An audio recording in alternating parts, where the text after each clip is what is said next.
ಎಲ್ರಿಗೂ ನಮಸ್ಕಾರ. Welcome to ನಮ್ಮ ಪಬ್ಲಿಕ್ ಟಾಕ್. ಸೊ ಇವತ್ತು ಏನ್ ಸ್ಪೆಷಲ್ ಅಂದ್ರೆ ರಾಮನವಮಿ. ಸೊ ನಮ್ ಎಲ್ರಿಗೂ ರಾಮನವಮಿ ಅಂತ ಹೇಳ್ತಿದ್ದಂಗೆ ನೆನಪಾಗದೆ ಹೆಸರು ಬೇಳೆ ಹಾಗೆ ಪಾನಕ, ಹೌದಲ್ವಾ, ಮತ್ತೆ ಮಜ್ಜಿಗೆ ಕೂಡ. ಸೊ ಎಲ್ರು ತಗೊಂಡ್ರಿ ಅಂತ ಅನ್ಸುತ್ತೆ. ಸೊ ಒನ್ಸ್ ಅಗೇನ್ ರಾಮನವಮಿ ಹಬ್ಬದ ಶುಭಾಶಯಗಳು. ಸೊ ಇವತ್ತು ನಾವು ಯಲಹಂಕ ಡೈರಿ ಸರ್ಕಲ್ ಅಲ್ಲಿ ಶ್ರೀ ರಾಮಾಂಜನೇಯ ಸೇವಾ ಸಮಿತಿಯವರು ಉತ್ಸವನ ಪ್ರತಿ ವರ್ಷ ಮಾಡ್ಕೊಂಡ್ ಬರ್ತಿದ್ದಾರೆ. ಸೊ ಈ ಬಾರಿ ಅವ್ರದ್ದು 12ನೇ ವರ್ಷದ ಉತ್ಸವ ಆಗಿದೆ. ಸೊ ಬನ್ನಿ ಅಲ್ಲಿ ಹೋಗೋಣ, ಅವ್ರು ಏನ್ ಮಾತಾಡ್ತಾರೆ ಕೇಳೋಣ, ಹಾಗೆ ಅವ್ರ ಜೊತೆ ಹಬ್ಬನ ಆಚರಿಸೋಣ. ನಮಸ್ತೆ ಸರ್, ನಿಮ್ ಹೆಸರು ತಿಳಿಸ್ಕೊಡಿ. ನನ್ನ ಹೆಸರು ಬಾಲಕೃಷ್ಣ ಅಂತ ಮೇಡಮ್. ಬಾಲಕೃಷ್ಣ ಅಂತ. ಪ್ರತಿ ವರ್ಷನೂ ರಾಮನವಮಿನ ಇದೇ ರೀತಿ ಆಚರಿಸ್ಕೊ ಬರ್ತೀರಾ? ಖಂಡಿತ ಅಮ್ಮ, ದೇವರ ದಯದಿಂದ ನಾವು 12 ವರ್ಷಗಳಿಂದ ಈ ಒಂದು ಕಾರ್ಯಕ್ರಮನ ಎಲ್ಲರ ಒಂದು ಸಹಾಯಹಸ್ತದಿಂದ ದೇವರ ಅನುಗ್ರಹದಿಂದ ನಡೆಸ್ಕೊಂಡು ಬರ್ತಾ ಇದ್ದೀವಿ. ಅದಕ್ಕೆ ಎಲ್ಲರ ಸಹಕಾರ ಇರೋದ್ರಿಂದ ಅವರೆಲ್ಲರಿಗೂ ದೇವರು ಅವರಿಗೆ ಆಯುಷ್ಯ ಆರೋಗ್ಯ ನೆಮ್ಮದಿ ಕೊಟ್ಟು ಕಾಪಾಡಲಿ ಅಂತೇಳಿ ನಾವು ನಿಮ್ಮೆಲ್ಲರ ಪರವಾಗಿ ನಾವು ಬೇಡ್ಕೊತಾ ಇದ್ದೀವಿ. ಖಂಡಿತ ಸರ್. ಸೊ ನೀವು ಇದು ಎಲ್ಲ ಆಚರಿಸ್ತೀರಾ ಅಂತ ನಮ್ಮ ಆಡಿಯನ್ಸ್? ನಾವು ಈ 12 ವರ್ಷದಿಂದ ಈ ಒಂದು ಏನು ನಮ್ಮ ಮದರ್ ಡೈರಿ ಕ್ರಾಸ್ ಅಂತ ಇದೆ. ಮದರ್ ಡೈರಿ ಕ್ರಾಸ್ ಅಲ್ಲಿ ಸೊ ಮುದ್ದಪ್ಪ ಹೋಟ್ಲ್ ಅಂತ ಇದೆ. ಆ ಹೋಟ್ಲ್ ಮುಂದೆ ನಾವು ಪ್ರತಿ ವರ್ಷನೂ ಇದೇ ರೀತಿ ಆಚರಣೆ ಮಾಡ್ಕೊಂಡು ಬರ್ತಾ ಇದ್ವಿ. ಎಲ್ಲರ ಸಹಕಾರದಿಂದ ದೇವರ ಅನುಗ್ರಹದಿಂದ ಇದು ಸಂಪೂರ್ಣ ಯಶಸ್ವಿಯಾಗಿ ನಡ್ಕೊಂಡು ಹೋಗ್ತಾ ಇದೆ. ಇದು 18ನೇ ವರ್ಷ ನಾವು ಇದನ್ನ ಆಚರಣೆ ಮಾಡ್ತಾ ಇದ್ದೀವಿ. ಓಕೆ. ಸೊ ನಾಳೆ ಪ್ರೋಗ್ರಾಮ್ ಬಗ್ಗೆ ಒಂದ್ ಸ್ವಲ್ಪ ತಿಳಿಸ್ಕೊಡ್ತೀವಿ. ನಾಳೆ ಇವತ್ತು ನಾವು ನಿನ್ನೆ ನಾವು ದೇವರ ಪ್ರತಿಷ್ಠಾಪನೆ ಮಾಡಿದ್ವಿ.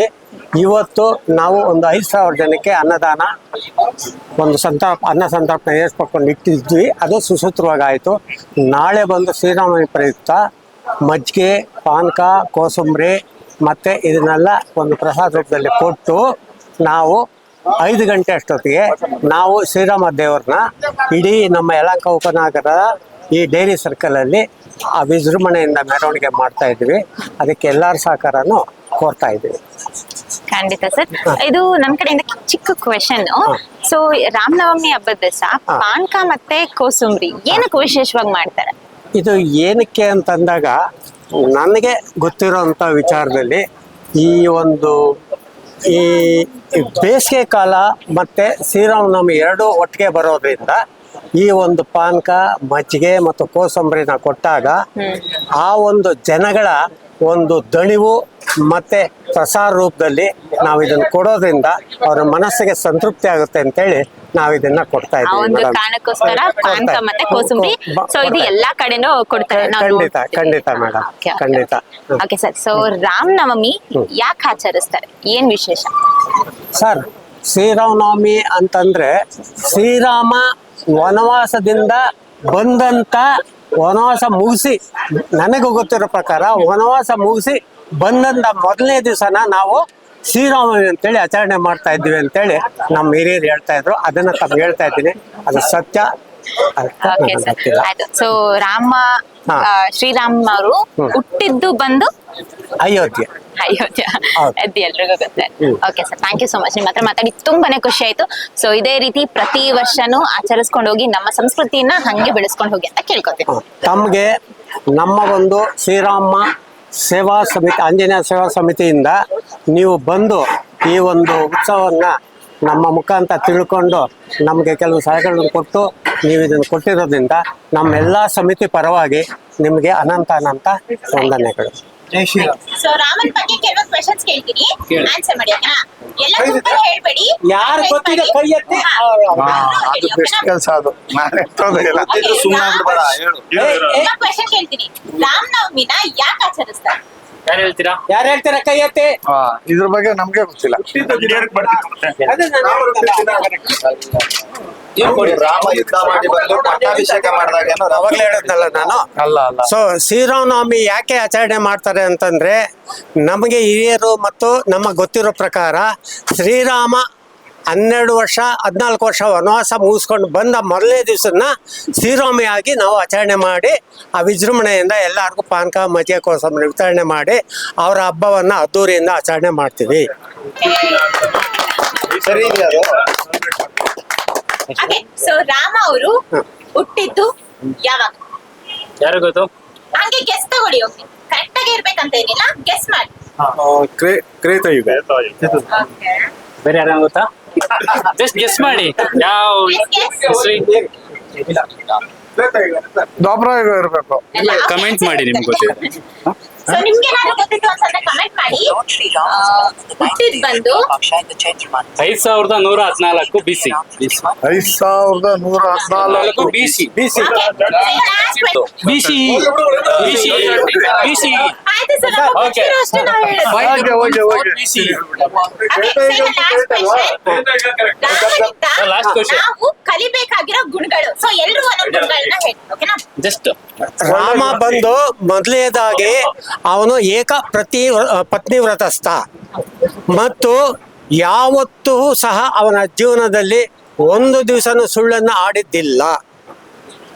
ಇದು ಶ್ರೀರಾಮನ ಒಂದು ಗೌರವ, ಘನತೆ ಮತ್ತು ಒಂದು ಒಳ್ಳೆ ಗುಣ ಅಂತೇಳಿ ನಾವು ಭಾವಿಸಿದ್ದೀವಿ.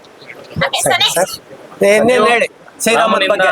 ಒಂದು ಗುಣ ಕಲಿ. ಕಲಿಬೇಕಾಗಿರುವಂತ ಒಂದು ಕಲಿಬೇಕಾಗಿರೋದು ಅವರೊಂದು ವಿದ್ಯೆಗಳು, ಬುದ್ಧಿಗಳು, ಅವ್ರ ಮನೋಭಾವನೆಗಳು ಅವೆಲ್ಲ ಕಲಿಬೇಕು ಅಂತ ನನ್ನ ಒಂದು ಮನೋಭಾವನೆ. ಈಗ ನೆಕ್ಸ್ಟ್ ಇವ್ರಿಬ್ರು ಹೇಳಿರೋದನ್ನ ಬಿಟ್ಟು ಹೇಳಿ, ಮತ್ತೆ ಕಾಪಿ ಮಾಡ್ಬಿಡಿ.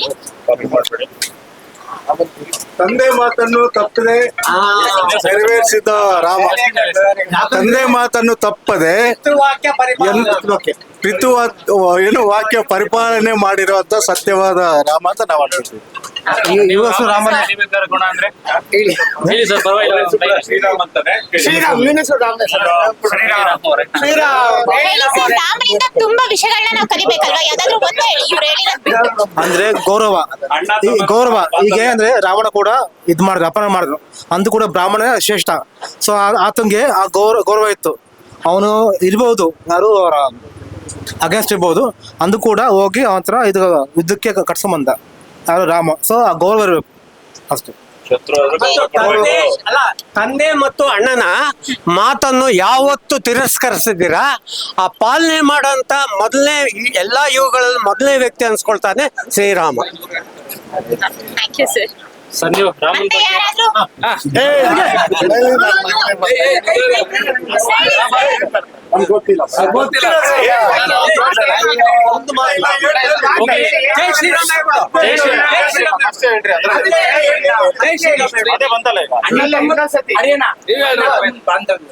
ಅಣ್ಣ ತಮ್ಮರ ಬಾಂಧವ್ಯದಿಂದ ಇರಬೇಕು, ಒಳ್ಳೆ ರೀತಿಯಲ್ಲಿ ಒಳ್ಳೆ ದಾರಿಯಲ್ಲಿ ನಡ್ಕೊಂಡು ಹೋಗ್ಬೇಕು. ಸಾಧ್ಯವಾದಷ್ಟು ಒಂದು 10 ಜನಕ್ಕೆ ಒಳ್ಳೇದ್ ಮಾಡಿ, ಕೆಟ್ಟದನ್ನ ಮಾತ್ರ ಬಯಸ್ಬೇಡಿ. ನಮಗ್ ಕೆಟ್ಟದ್ ಮಾಡಿದವ್ರಿಗೆ ಯಾವತ್ತೂ ಅವ್ರು ಚೆನ್ನಾಗಿರ್ಲಿ ಅಂತೇಳಿ, ನಮಗ್ ಕೆಟ್ಟದಾದ್ರೂ ಪರವಾಗಿಲ್ಲ ಅಂತ ಭಾವಿಸಿ ಅಷ್ಟೇ. ಓಕೆ.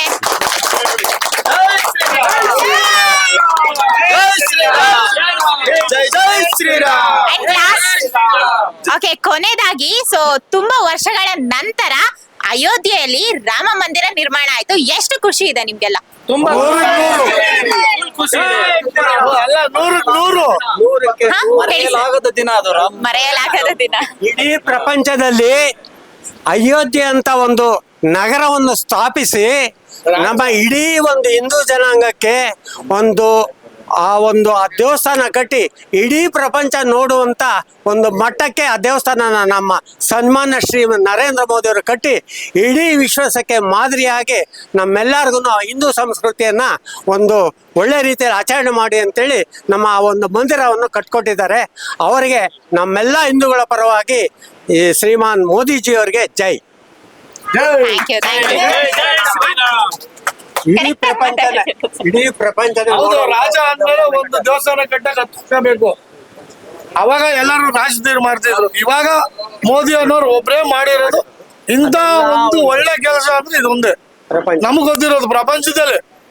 ಈಗ ಪ್ರಪಂಚದಲ್ಲಿ ಮೊದ್ಲು ಹಿಂದೆ ಕಾಲದಲ್ಲಿ ರಾಜಧೀರ್ ಮಾಡೋರು ದೇವಸ್ಥಾನ ಕಟ್ಟಕ್ಕೆ 10 ವರ್ಷ 20 ವರ್ಷ ಆತರ.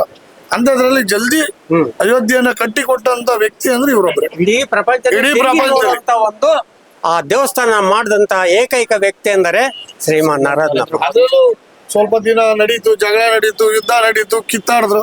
ಯಾವ್ದಕ್ಕೂ ಬೊಗ್ಗದಲ್ಲೇ ಜಗ್ಗದಲ್ಲೇ ನಮ್ಮ ರಾಮ ಮಂದಿರ ಕಟ್ಸಿರೋ, ರಾಮನ ದೇವಸ್ಥಾನ ಕಟ್ಸಿರೋದು ಅಂದ್ರೆ ಇವರೇ. ಇಷ್ಟೇ ನಾವ್ ಹೇಳ್ಬಲ್ಲೆ. Okay sir. So thank you so much. ನಿಮ್ಮೆಲ್ರೂ ಭೇಟಿ ಮಾಡಿ ತುಂಬಾನೇ ಖುಷಿ ಆಯ್ತು. Thank you sir. ನಿಮ್ಗೆ ನಿಮ್ಮ ವಾಹಿನಿಯವರಿಗೆ ನಮ್ಮೆಲ್ಲರ ಪರವಾಗಿ ನಿಮ್ಗೆ ಅನಂತ ವಂದನೆಗಳು. Thank you sir. Thank you. ಜೈ ಶ್ರೀರಾಮ್. ಜೈ ಶ್ರೀರಾಮ್.